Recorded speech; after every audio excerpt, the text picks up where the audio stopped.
Após o ataque da Alemanha à União Soviética, os governos britânico e americano declararam seu apoio à URSS na luta contra a agressão. Eles não acreditavam que a URSS pudesse sustentar uma resistência prolongada contra as forças alemãs. A inteligência britânica e americana estimava esse período entre 10 e 6 semanas, mas estavam interessados em prestar auxílio. Não para garantir uma vitória russa esmagadora, mas para manter a Alemanha ocupada até que a própria participação na guerra se torne decisiva. Era o pensamento nos círculos militares americanos. Seja como for, os interesses vitais da URSS e das principais democracias ocidentais coincidiram no futuro próximo.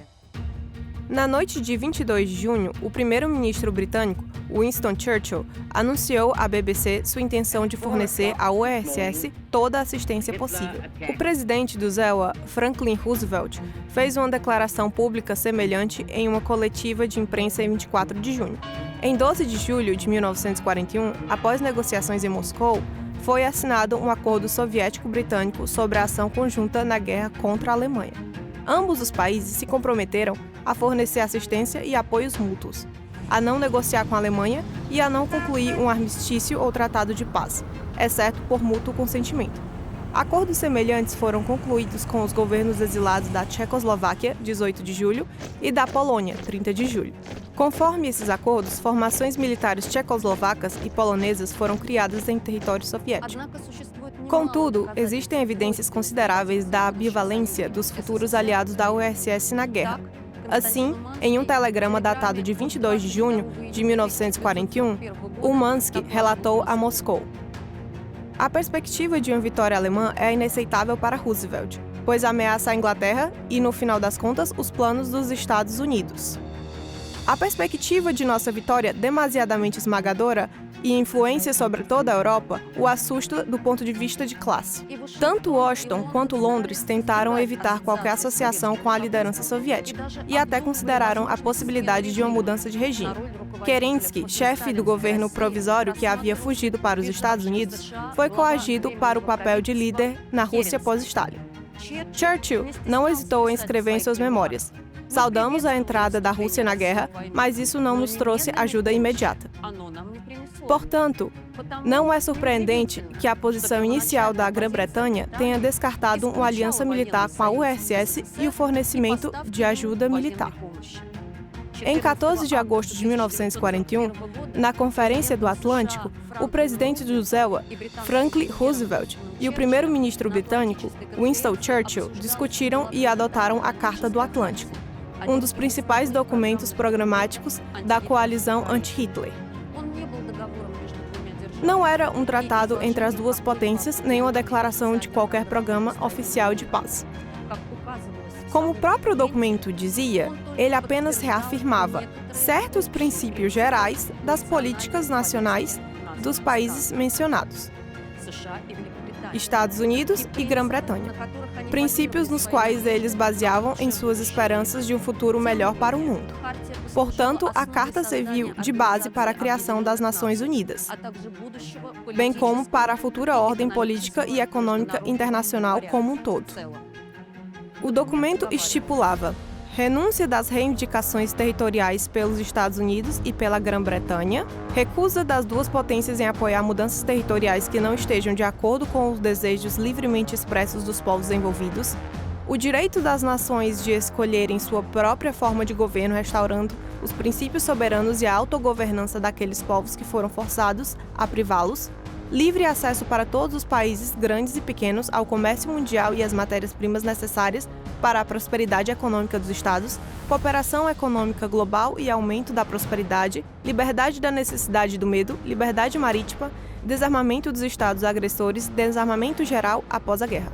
Na reunião seguinte, em Londres, em 24 de setembro de 1941, representantes dos governos da Bélgica, no exílio, Tchecoslováquia, no exílio, Grécia, Luxemburgo, no exílio, Países Baixos, no exílio, Noruega, no exílio, Polônia, no exílio, URSS e Iugoslávia, bem como a França Livre de Charles de Gaulle, expressaram concordância com os princípios da Carta. A União Soviética emitiu a declaração do governo soviético, lida nessa conferência interaliada. Embora alguns políticos britânicos considerassem a abertura de uma segunda frente já em 1941 mais do que possível, assim, Lord Beaverbrook observou em um memorando datado de 18 de novembro de 1941. A afirmação de que não podemos fazer nada pela Rússia é um absurdo. A resistência russa nos oferece novas oportunidades. Ela abriu mais 3.000 quilômetros de litoral para o desembarque de tropas britânicas. Seria uma tolice esperar e precisamos atacar antes que seja tarde demais. No entanto, Churchill considerou impossível não apenas a opção de desembarque no norte da França, mas também o desembarque de 20 a 25 divisões britânicas na região de Arkhangelsk, ou nas regiões do sul da URSS via Irã. Uma opção proposta por Stalin em setembro de 1941. Em seu famoso discurso de 6 de novembro de 1941, Stalin tinha todo o direito moral de declarar o seguinte: uma das razões para os fracassos do Exército Vermelho é a falta de uma segunda frente na Europa contra as tropas nazistas. Nosso país está travando uma guerra de libertação sozinho, sem a ajuda de ninguém, contra as forças combinadas de alemães, finlandeses, romenos, italianos e húngaros. A única coisa que a União Soviética conseguiu obter dos Estados Unidos e da Grã-Bretanha foram suprimentos militares. Conferência de Moscou, 29 de setembro a 1º de outubro de 1941. Os Estados Unidos e a Grã-Bretanha prometeram fornecer mensalmente à URSS 400 aeronaves, 500 tanques, 200 fuzis antitanque e suprimentos militares, de outubro de 1941 a junho de 1942. O governo soviético, por sua vez, prometeu fornecer aos aliados matérias-primas para a produção militar. Nosso país recebeu um empréstimo sem juros de 10 bilhões de dólares. Em 7 de novembro de 1941, o presidente dos Estados Unidos estendeu à União Soviética a Lei de Empréstimo e Arrendamento de 10 de março de 1941. De acordo com essa lei, os Estados Unidos forneciam armas e equipamentos a qualquer país cuja defesa se tornasse vital para os Estados Unidos. Os materiais fornecidos sob a Lei de Empréstimo e Arrendamento e destruídos, perdidos ou consumidos durante a guerra não estavam sujeitos a qualquer pagamento após o seu término. Quaisquer materiais restantes eram pagos integralmente ou parcialmente e podiam ser recuperados. A ajuda da Lei de Empréstimo e Arrendamento, sem dúvida, fortaleceu o poder militar da URSS. No total, esses suprimentos constituíram aproximadamente 7% da produção total dos Estados Unidos durante a guerra. Em termos de valor, as entregas americanas à URSS, incluindo custos de transporte e serviços, totalizaram aproximadamente 13,2 bilhões de dólares, aproximadamente 25% do total das despesas americanas com a Lei de Empréstimo e Arrendamento. Para diversos tipos de ajuda, tanques e aeronaves, especialmente caminhões e alimentos enlatados, a ajuda foi substancial. Ao avaliar a importância da Lei de Empréstimo e Arrendamento, Mikoyan acreditava que, sem ele, certamente teríamos lutado por mais de um ano ou um ano e meio. No entanto, soldados e oficiais soviéticos se referiam, em tom de brincadeira, aos produtos enlatados americanos como uma segunda frente, enfatizando que os aliados não haviam fornecido sua assistência primária e mais decisiva por um longo tempo. Até 2024, a Rússia permaneceu em dívida com os Estados Unidos por suprimentos de guerra.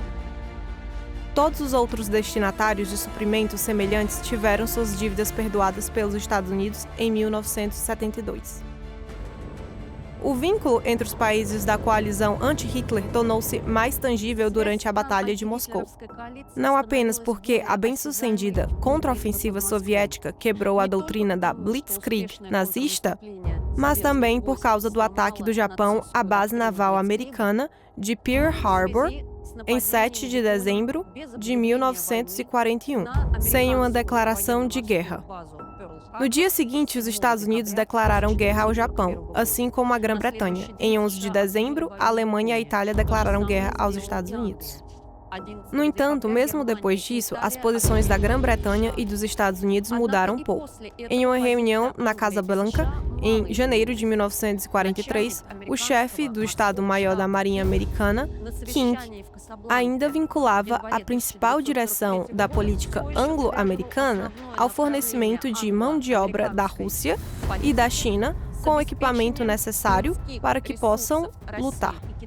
Em vez de abrir uma segunda frente na Europa em dezembro de 1941, Churchill propôs um plano para que a ocupação anglo-americana de todas as possessões francesas no norte e oeste da África e do estabelecimento do controle sobre esses territórios, bem como o estabelecimento do controle britânico sobre toda a costa norte africana, da Tunísia ao Egito. Alguns líderes militares americanos, liderados por Eisenhower, insistiram em operações coordenadas com o Exército Vermelho no norte da França em 1942. Por um tempo, Roosevelt também apoiou essa posição. Essa posição foi reforçada durante uma reunião entre o presidente americano e Molotov, no final de maio de 1942. Mas ainda naquela época, Roosevelt estipulou que o possível desembarque de 6 a 10 divisões no norte da França estaria condicionado a uma redução no fornecimento de tropas americanas ao URSS, de 4.400.000 para 2 milhões de unidades.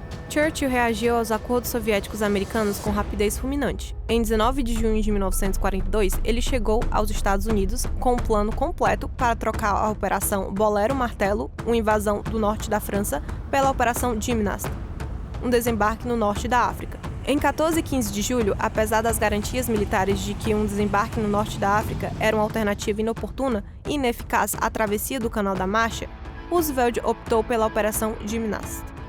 O resultado dessa decisão foi que a Guerra Mundial se tornou ainda mais destrutiva e prolongada, condenando milhares de pessoas a mortes horríveis. Tendo cancelado a Operação Bolero, os aliados não abandonaram seus planos de cessar o fornecimento de material militar ao URSS até janeiro de 1943, embora, segundo a declaração de Stalin ao representante pessoal de Roosevelt, William Wilkie, o plano de fornecimento americano ao URSS já estivesse sofrendo uma queda de 50% a 60% em agosto e setembro de 1942, e alguns suprimentos destinados ao URSS fossem ativamente interceptados pela Grã-Bretanha. No primeiro semestre de 1943, a URSS recebeu apenas 240.000 toneladas de suprimentos militares dos Estados Unidos, um volume insignificante em comparação aos 11,7 milhões de toneladas fornecidos à Grã-Bretanha naquele ano. Um padrão interessante foi observado na relação entre o volume de suprimentos militares para a URSS e a situação na frente oriental. Às vésperas e durante as maiores operações alemãs, o volume de suprimentos militares para o lado soviético diminuía drasticamente, especialmente na rota mais eficiente, para Murmansk e Arhangelsk. A ofensiva do Exército Vermelho em Stalingrado e o desembarque de tropas americanas e britânicas no norte da África, de fato, começaram simultaneamente, em 19 e 8 de novembro, respectivamente, mas foram realizados sem qualquer coordenação operacional. Além disso, a Grã-Bretanha e os Estados Unidos concordaram com possíveis ações na Sardenha, Sicília e nos Balcãs. Essa decisão foi confirmada na Conferência da Casa Blanca, janeiro de 1943. Em fevereiro de 1943, os aliados informaram Stalin de sua decisão de não abrir uma segunda frente na Europa em 1943, enfatizando que sua abertura no futuro só seria possível se o inimigo estivesse suficientemente enfraquecido e se houvesse garantia de sucesso. Na terceira Conferência de Washington, 12 a 25 de maio de 1943, a data para a abertura de uma segunda frente na Normândia foi adiada para a primavera de 1944, enquanto Churchill considerava a operação impossível mesmo em 1944. Em resposta à traição dos aliados, o lado soviético retirou seus embaixadores de Washington e Londres. Em 4 de junho, Roosevelt informou Moscou que os aliados haviam decidido fornecer apoio aéreo ao URSS. Contudo, a ofensiva aérea não conseguiu substituir a segunda frente. Ela falhou em atingir o objetivo mais importante, o fluxo de armas e equipamentos para as tropas da Wehrmacht na frente oriental não diminuiu até meados de 1944. Além disso, a intensidade dos ataques aéreos contra alvos nazistas foi aparentemente pouco ditada pela situação na frente soviético-alemã. No outono de 1941 e 1942, quando os nazistas estavam mais próximos da vitória, a atividade das forças aéreas britânicas e americanas no teatro europeu diminuiu, com algumas forças desviadas para setores secundários. Desde 1941, o lado soviético insistia em atacar os centros de produção de petróleo controlados pelos nazistas. No entanto, estes só foram incluídos nos planos de ataque aéreo em 1944. Somente no final de 1943, os Estados Unidos e a Grã-Bretanha começaram a convencer seriamente a Suécia, a Suíça, a Turquia, a Espanha e Portugal a cortar o fornecimento de matérias-primas estratégicas, suprimentos militares e armas para a Alemanha. Essa ação não foi sincronizada com a necessidade da Frente Oriental, mas exclusivamente com os preparativos para a Operação Overlord. Além disso, a pressão sobre esses países muitas vezes encontrava resistência. Por exemplo, o ministro das Relações Exteriores sueco, Gunther, advertiu que, se a pressão dos Estados Unidos da Grã-Bretanha continuasse, ele poderia tornar público o conteúdo de toda a correspondência, o que indicaria que o comércio entre a Suécia e a Alemanha é realizado com base em contratos conhecidos pelos governos aliados e firmados pelo seu consentimento prévio. No verão de 1943, o Escritório de Serviços Estratégicos do ZEW, OSS, estudou a viabilidade de voltar toda a força de uma Alemanha ainda forte contra ela, a União Soviética. A situação mudou radicalmente com a vitória soviética em Kursk. Os aliados temiam que, sem a Segunda Frente, seria impossível contrariar a política soviética. Já em 10 de agosto, em uma reunião com os militares, Roosevelt rejeitou a ideia de uma Segunda Frente nos Balcãs, em favor do desembarque na Normândia. Churchill concordou, em geral, com a posição do presidente, condicionando a abertura da Segunda Frente ao destacamento de não mais do que 12 divisões alemãs na França e na Holanda.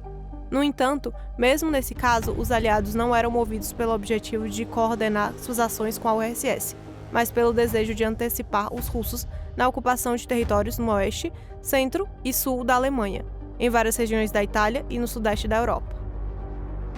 Essas decisões foram aprovadas na Conferência de Quebec, agosto de 1943. Quebec também discutiu como deter o avanço soviético na Europa, o mais longe possível de Berlim.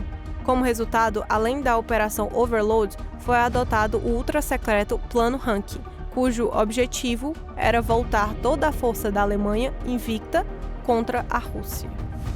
Na Conferência de Ministros das Relações Exteriores de Moscou, outubro de 1943, foi assinado um protocolo confirmando as intenções dos Estados Unidos e da Grã-Bretanha de lançar uma operação no norte da França na primavera de 1944.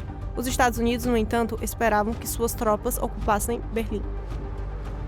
A Conferência de Teherã, 28 de novembro a 1 de dezembro de 1943, marcou o primeiro encontro dos três grandes chefes de governo, abordando questões fundamentais relativas à condução da guerra e à ordem mundial do pós-guerra.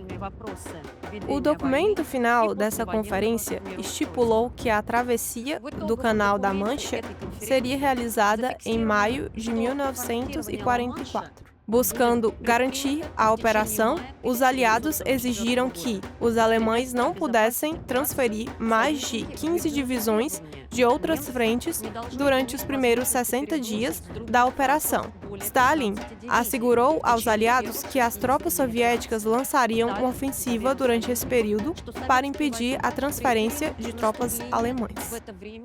A ordem do pós-guerra na Europa também foi discutida em Teherã. Os aliados concordaram com a transferência de parte da Prússia Oriental para a União Soviética e a restauração de uma Polônia independente dentro de suas fronteiras em 1918. A anexação dos Estados Bálticos à URSS também foi reconhecida. Em troca dessas concessões, Stalin concordou que a União Soviética declararia guerra ao Japão no máximo 3 meses após a vitória sobre a Alemanha. Esses acordos contribuíram enormemente para o fim rápido e vitorioso da Segunda Guerra Mundial. Em 6 de junho de 1944, unidades avançadas americanas, britânicas e canadenses entraram na Normândia. Simultaneamente, as forças da resistência francesa cortaram as linhas de comunicação alemãs, interromperam o fornecimento de energia e paralisaram o tráfego ferroviário e rodoviário. Em 12 de junho, 15 divisões aliadas com força total na zona de desembarque enfrentaram 9 divisões alemãs, que haviam sofrido pesadas baixas na semana anterior devido a intensos ataques aéreos e navais. Enquanto demonstravam toda a força das decisões militares na frente oriental, na frente ocidental, as forças de Hitler agiam de forma amorfa. Em julho de 1944, a passividade operacional dos aliados parecia ostentosa. Isso foi resultado de uma série de negociações entre a oposição alemã ao regime nazista e os aliados ocidentais, com o objetivo de derrubar o regime nazista, capitular perante os aliados ocidentais e impedir a entrada de tropas soviéticas na Alemanha. O teste mais severo para as forças da Frente Ocidental ocorreu na Batalha das Ardenas, no final de 1944. Mas mesmo aqui a situação foi resolvida graças às ações das tropas soviéticas, que, a pedido dos aliados, lançaram uma ampla ofensiva ao longo de toda a frente central. Nas fases finais da Segunda Guerra Mundial, os aliados da coligação antifascista tomaram uma série de decisões fundamentais que determinaram as principais características da ordem mundial do pós-guerra. Na Conferência da Crimeia e Yalta, que reuniu os chefes de governos das três grandes, 4 a 11 de fevereiro de 1945, foram acordados os planos para a derrota final da Alemanha, os termos da sua rendição, o procedimento de ocupação e o mecanismo de controle aliado. A ocupação na qual a França participou em pé de igualdade com as grandes potências foi empreendida com o objetivo de desmilitarizar, desnazificar e democratizar a Alemanha. As exigências da URSS de reparações alemãs no valor de 10 mil milhões de dólares foram consideradas legítimas. A Declaração sobre a Europa Libertada, adotada na Conferência de Yalta, estipulava a necessidade de erradicar os vestígios do nazismo nos países libertados da Europa e de criar instituições democráticas escolhidas pelo próprio povo. Com base nisso, a URSS fortaleceu sua posição na Polônia, Tchecoslováquia, Romênia, Bulgária e Iugoslávia. Na conferência, Stalin reafirmou sua promessa de entrar na guerra contra o Japão e obteve a concordância dos aliados em restaurar os inimigos diretos da Rússia, violados pelo traiçoeiro ataque japonês de 1904. Isso incluía a devolução da parte sul da Sakhalina à União Soviética, a transferência das ilhas Kurilas, o uso do Porto Arthur como base naval e os direitos sobre a ferrovia oriental chinesa. Desde agosto de 1945, a ferrovia estava sob o controle conjunto da URSS e da China. Em 1952, os direitos soviéticos sobre a ferrovia foram transferidos gratuitamente para a RPC. Também foi tomada a decisão em Yalta de convocar uma conferência das Nações Unidas de países que haviam declarado guerra ao inimigo comum até 1º de março de 1945, em São Francisco, em 25 de abril de 1945, com o objetivo de elaborar uma carta para uma Organização Internacional de Segurança. No entanto, os aliados ocidentais tentaram contornar os acordos alcançados. Isso diz respeito principalmente à tentativa dos Estados Unidos de aceitar unilateralmente a capitulação militar da Alemanha e violação dos pontos de capitulação aprovados na Conferência de Yalta, ocorrida em 1945. Em 7 de maio, o coronel-general Alfred Jold assinou o documento de capitulação militar da Alemanha em Reims. A capitulação foi aceita pelos americanos e britânicos por Walter Bradel Smith, chefe do Estado-Maior da Força Expedicionária Aliada, e pela URSS, pelo Major-General Ivan Susloparov. Sem instruções de Moscou, ele estipulou que a assinatura desse instrumento não impedia a assinatura de outro documento, que ocorreu na noite de 8 para 9 de maio. Stalin ficou extremamente descontente com o ato de 7 de maio, pois não foi assinado em Berlim, o berço do nazismo, e porque o texto do instrumento foi aprovado em inglês. Além disso, o lado soviético garantiu a inclusão de uma cláusula no instrumento que estipulava não apenas a cessação das hostilidades, mas também o completo desarmamento das tropas alemãs, com a entrega de armas e equipamentos militares aos comandantes aliados locais. O texto da capitulação foi aprovado não só em inglês, mas também em russo. Um confronto acirrado sobre o acordo pós-guerra eclodiu de 17 de julho a 2 de agosto de 1945, na Conferência de Berlim-Potsdam, que reuniu os chefes de governo das potências vitoriosas da Segunda Guerra Mundial. A delegação soviética era chefiada por Stalin, a americana por Truman, o presidente dos Estados Unidos que sucedeu a Franklin Roosevelt, falecido em 12 de abril, e a britânica por Winston Churchill, e a partir de 28 de julho, por seu sucessor como primeiro-ministro, Attlee. Como representante da potência que havia conquistado a capital do Reich, Stalin sentia-se mais confiante na conferência do que os representantes das outras potências aliadas, que tentavam defender uma linha dura, precursora da Guerra Fria do pós-guerra, em relação à URSS. Contudo, essa linha, mesmo após o teste da bomba atômica pelos Estados Unidos, em 16 de julho, não influenciou a posição do chefe da delegação soviética. A firme posição da delegação soviética não foi abalada pelas ações abertamente não aliadas da Grã-Bretanha e dos Estados Unidos. A Grã-Bretanha, por exemplo, continuou a ver a URSS como inimiga e rival, como exemplificado pelo desenvolvimento de um plano que previa uma guerra entre a Grã-Bretanha e os Estados Unidos contra a União Soviética e oferecia a oportunidade de alterar o equilíbrio de poder no continente europeu, a favor da Grã-Bretanha. No início de maio de 1945, poucos dias depois de o Exército Vermelho ter capturado Berlim, Churchill ordenou à sua equipe conjunta de planejamento no Ministério da Guerra que desenvolvesse a Operação Impensável, uma ofensiva terrestre, aérea e naval em grande escala contra a União Soviética. Churchill telegrafou para Anthony Eden: os aliados não devem recuar de suas posições atuais, até que estejamos satisfeitos com a Polônia e com a natureza temporária da ocupação russa da Alemanha. A menos que esses problemas sejam resolvidos antes que os exércitos dos Estados Unidos se retirem da Europa e o mundo ocidental desmantele suas máquinas de guerra, há muita pouca chance de evitar uma terceira guerra mundial. A data para o início das hostilidades é 1º de julho de 1945, escreveu Thompson em seus planos. O ataque inicial seria seguido por um confronto decisivo no campo perto de Schneidermur, agora Pila, no noroeste da Polônia. Este seria um confronto massivo de tanques, muito maior em escala do que a Batalha de Kursk, a maior ofensiva de tanques da história, na qual 6.000 tanques lutaram na saliência de Kursk. Além disso, Thompson acreditava que derrotar o Exército Vermelho exigiria forças adicionais, e ele sabia exatamente onde encontrá-las, propondo rearmar tanto a Wehrmacht quanto a SS. Essa proposta, embora extremamente controversa, teria adicionado mais 10 divisões experientes por mais 6 anos de guerra ao Exército Ocidental.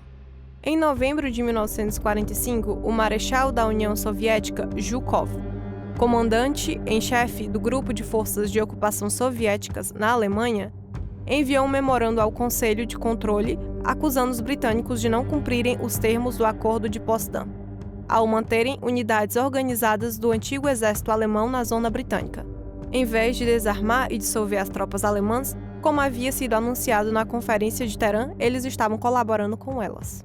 O principal conselheiro militar do primeiro-ministro, general Hastings Lionel Pug Smay, primeiro barão Smay e futuro secretário-geral da OTAN, estava cético em relação ao plano de batalha, e suas dúvidas se transformaram em puro horror quando leu sobre a proposta de rearmar a Wehrmacht e a SS. Ele declarou que era absolutamente inaceitável que líderes de países democráticos sequer cogitassem tal política. Lembrou seus colegas militares que nos últimos 5 anos o governo vinha dizendo ao público britânico que os russos haviam realizado a maior parte dos combates e sofrido perdas incalculáveis. Um ataque a esses antigos aliados, tão pouco tempo depois do fim da guerra, seria catastrófico para a moral. Os chefes de Estado-Maior britânicos rejeitaram oficialmente o plano em 8 de junho de 1945. Churchill lamentou isso, declarando que o Exército Vermelho logo se tornaria uma força invencível. A qualquer momento que quiserem, eles podem marchar pelo resto da Europa e nos expulsar de volta para nossa ilha. Os chefes de Estado-Maior permaneceram irredutíveis. Eles não queriam ter nada a ver com a Operação Impensável e arquivaram o plano em uma pasta cinza do governo com a etiqueta Rússia, uma ameaça à civilização ocidental, com cada página carimbada em tinta vermelha com as palavras ultra secreto. Isso só se tornou amplamente conhecido em 23 de maio de 2021, por meio do artigo de Giles Milton no The Telegraph. Operação Impensável, o plano ultra-secreto de Churchill para invadir a Rússia. Mas em 29 de junho de 1945, antecipando a loucura do primeiro-ministro britânico, o invencível Exército Vermelho alterou a disposição de suas tropas e se preparou para a defesa, e, como resultado, a ordem de ataque nunca foi dada. Apesar das complexidades das relações dentro da coalizão, decisões mutuamente aceitáveis foram alcançadas em Potsdam a respeito da chamada política dos 4Ds em relação à Alemanha. Essa política previa a desmilitarização, a dissolução de todas as forças armadas alemãs e a liquidação da indústria militar, a descartelização, a abolição dos monopólios, a desnazificação, a proibição do Partido Nacional Socialista, da propaganda nazista e de guerra e a punição de criminosos de guerra, e a democratização, a reconstrução gradual da vida política em bases democráticas. A conferência confirmou a transferência da cidade de Königsberg e da região circundante para a URSS e estabeleceu as novas fronteiras ocidentais da Polônia ao longo dos rios Oder e Neisse. Para governar a Alemanha durante a ocupação, foi estabelecido um Conselho de Controle, um órgão conjunto com a URSS, Estados Unidos, Grã-Bretanha e França. Cada lado incluía o comandante em chefe das Forças Armadas na zona de ocupação. Em 31 de maio de 1944, o Marechal Zhukov, comandante em chefe das Forças de Ocupação Soviéticas na Alemanha, foi nomeado representante do Alto Comando Soviético no Conselho de Controle. Ele também chefiava a administração militar soviética na Alemanha, servindo como comandante em chefe das Forças Armadas Soviéticas da Grã-Bretanha e da Frota do Norte. Uma semana antes dessa nomeação, por decisão dos líderes das potências aliadas, o governo de Karl Donetsk foi dissolvido e membros e funcionários do governo foram presos. Com a liquidação do governo nazista, o Terceiro Reich deixou oficialmente de existir como Estado. Nos primeiros anos do pós-guerra, a Alemanha era composta por 4 zonas de ocupação. Sua população, segundo o censo de outubro de 1946, era de 65,9 milhões. Destes, 17,3 milhões estavam na zona de ocupação oriental soviética, 22,8 milhões na zona noroeste britânica, 16,7 milhões na zona sudoeste americana e 5,9 milhões na zona ocidental francesa. 3,2 milhões de pessoas viviam em Berlim. Após retornar de Potsdam, Truman ordenou ao general Eisenhower que desenvolvesse um plano de batalha ultra-secreto para uma possível guerra total contra a União Soviética. Esse plano, apelidado de Totalidade, foi desenvolvido. Foi o primeiro de uma série de planos desenvolvidos pela liderança dos Estados Unidos de 1946 a 1949 para a ação militar contra a URSS, usando armas atômicas, incluindo Pincher, Broiler, Dropshot e outros. Dropshot previa o uso de bombas nucleares e 29 mil bombas de alto explosivo em 200 alvos em 100 cidades e vilas para destruir 85% do potencial industrial da União Soviética em um único ataque. O número de alvos soviéticos a serem destruídos aumentou de 20 cidades em dezembro de 1945 para 200 cidades em 1949. E para um total de 3.261 alvos em 1957. Eram esperadas aproximadamente 6,7 milhões de baixas, das quais 2,7 milhões seriam assassinados.